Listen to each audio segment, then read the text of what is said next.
Howdy folks, it's Zach, and welcome back to my Star Wars Tips and Tricks section, and today we're talking about Chapter 2 of Knights of the Eternal Throne. So, as you heard in my first video, if you watched that one, I'm putting out little chapter summaries of the new chapters of Knights of the Eternal Throne, and instead of showing every scene, clip for clip, an entire walkthrough which will take, over an hour, I figured I would go ahead and put little summaries together with some thoughts about what I felt about the chapters, and some tips and tricks for how to get through any of maybe the little rough spots or rough edges of the chapters. Chapter 2, thankfully, is actually a pretty quick, very easy chapter, and that falls squarely under the pro column, because on some of the other chapters, especially ones where you have walker fights, or, extraneous amounts of cutscenes, or you have to do something in stealth, those chapters can kind of take a while, and it gives me a little bit of angst even thinking about doing those multiple times. And the cool thing about Chapter 2 is, if you just want to spacebar through all the conversations, it's a pretty quick chapter. It's a pretty quick chapter even if you just watch everything straight out. So anyway, let's go ahead and talk more about the pros of Chapter 2. It's good to finally see a little bit more of the old homelands, even if it's not quite the same as when we left them. Now, we had only heard about what had happened in the Sith Empire and the Republic politically, so this feels like a really great opportunity to get caught up with the Sith Empire in this chapter. Also, even though the story takes a little bit of a detour from the main plot thread of dealing with the Eternal Throne, I feel it's a really good detour because this addresses a plot thread from Season 1 that was never fully addressed. Namely put, why the Outlander and the Alliance is needed in lieu of the remnant Sith and Republic forces. They have a few lines about it in Knights of the Fallen Empire, but it doesn't really get slammed home because we never in the first season got a chance to really see what had happened to those two sides. So the great part here is that, we had heard before that Darth Thesina had crowned herself Empress, and that Suresh pulls strings from behind the scenes of the Republic, but in this chapter, we finally get a grasp on what this means to our character personally. This chapter addresses that head-on to tie up this particular plot thread, so we can finally move on. This chapter, in fact, tells us two things. The Sith Empire, despite the loss of Darth Mar, has become more pragmatic and more open towards the middle ground gray area, at least while there's a common threat. The Republic, on the other hand, and by that I should really specify and say Suresh, not so much guys who are in the military like Jace or who head up the Jedi like Satele. The Republic on the, Suresh side has become much darker and more extreme. Also, squarely in the pro column is a major reveal that is buried kind of in the middle of the chapter. Namely, we're told a small story about the Emperor, how he found the shell that is Valkorion, who was then at one time a very powerful warrior, and basically hollowed him out to make him his vessel. Now guys, in story terms, this is called foreshadowing, and is the must-not-miss scene of this entire chapter, because in layman's terms, this is the reveal of what the Emperor has been dicking around with the Outlander for. This explains his motivations for most of Season 1 in concerns to why he's latched himself onto you, and why you shouldn't trust him.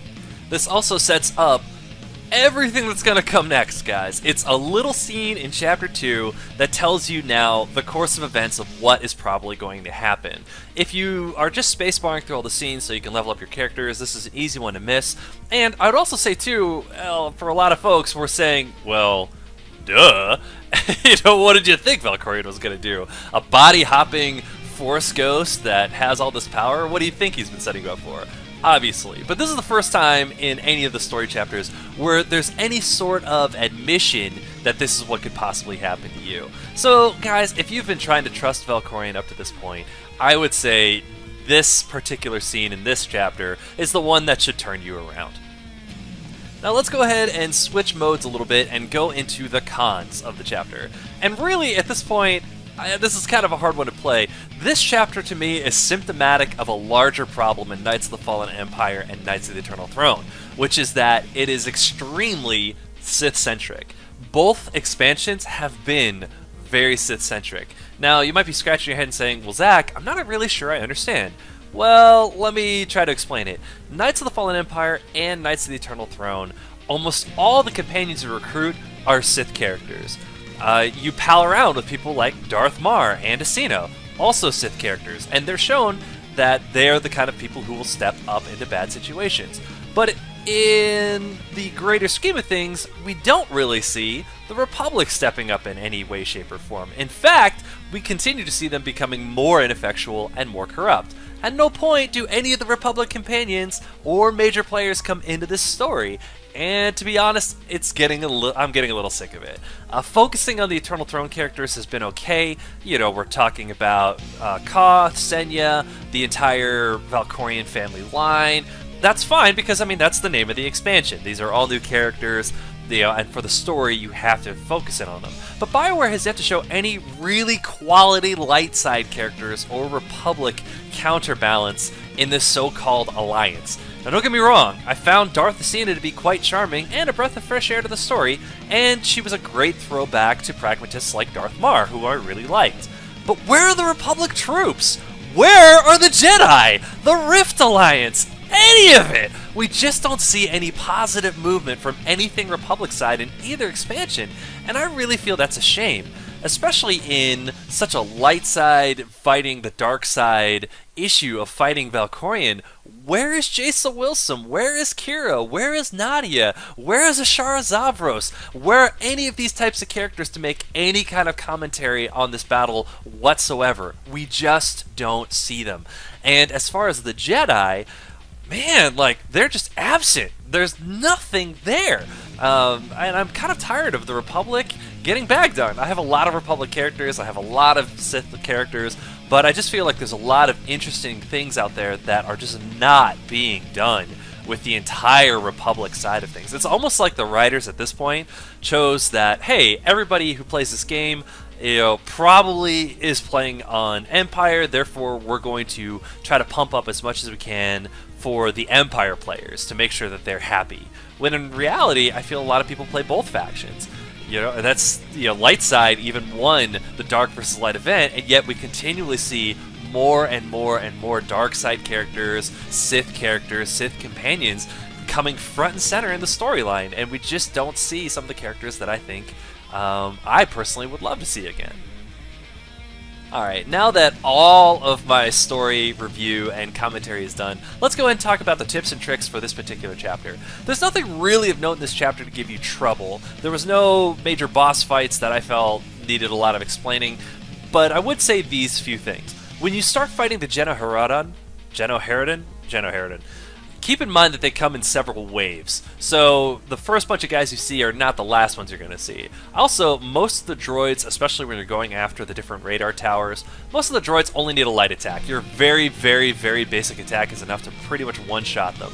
So whether that's your regular pistol shot or your regular lightsaber swing, that'll pretty much kill them. So don't waste too much time, energy, or resources on picking off the small fry.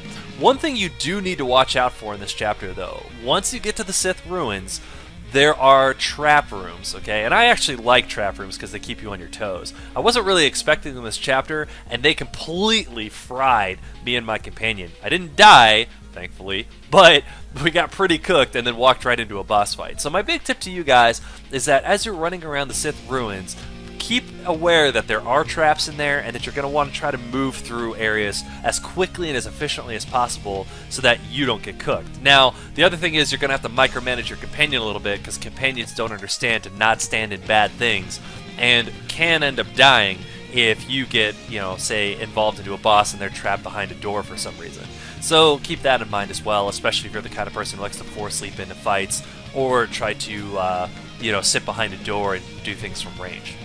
Also, my last major tip, and this is one that I forgot to mention in the last video, always keep checking whether you can mount up during a chapter or not. This is something that I forgot to do when I first did my very first run through on my Jedi Knight, but when I was just doing my Gunslinger yesterday, I realized, oh, that's right, when you're on Voss, you can mount up in this chapter. It really is a huge time saver, and it can be very helpful to even just shave even a couple minutes off of a chapter is a really good thing. So it never hurts to check in every chapter that you do. In this one, you're pretty much bound to being on foot, but on the rare chance that you are allowed to mount up, you should. Alright guys, that's it. That's everything I got for you today. I hope you enjoyed this video, and next up we'll talk a little bit about Chapter 3. So, have fun, and we'll see you next time.